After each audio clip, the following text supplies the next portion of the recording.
With good news for today from Baptist Press, I'm Brandon Porter.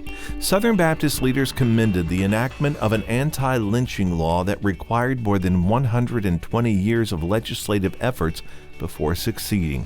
In a ceremony March 29th at the White House, President Biden signed the Emmett Till Anti-lynching Act. It classifies lynching as a federal hate crime.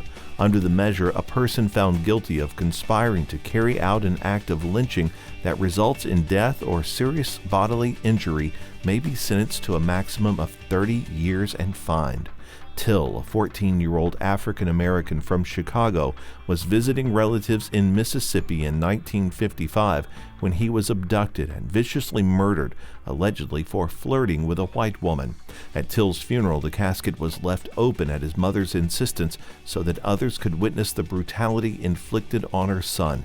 The events are credited with helping inspire the civil rights movement. While two white men were acquitted of the crime, they later told a reporter they had kidnapped and killed Till. That was according to the Associated Press. Build My Life, Pat Barrett's passionate proclamation of holiness and righteousness, was the top worship song of 2021. That's according to church technology company Faith Life. Most sermons in 2021 focused on the key words of God, Jesus, love, power, faith, and glory. The top trending Bible passage was Ephesians 3:14 through 21. Joining Build My Life, the top 10 worship songs were Waymaker, Great Are You, Lord, Goodness of God, 10,000 Reasons, How Great Is Our God, What a Beautiful Name, This is Amazing Grace, Graves into Gardens, and In Christ Alone.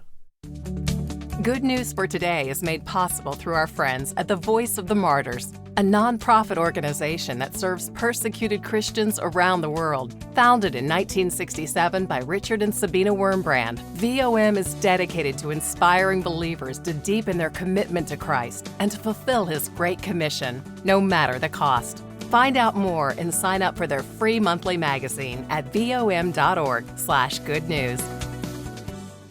Willie McLaurin is leading the executive committee of the Southern Baptist Convention. He's the first African American to lead an entity of the SBC. He believes it's an important accomplishment for the convention of almost 47,000 churches. In an article on Baptist Press, McLaurin said, "It marks a significant turning point in the history of the SBC.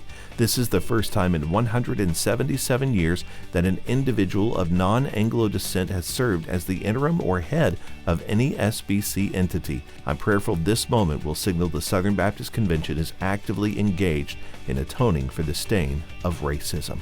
Find more stories at baptistpress.com.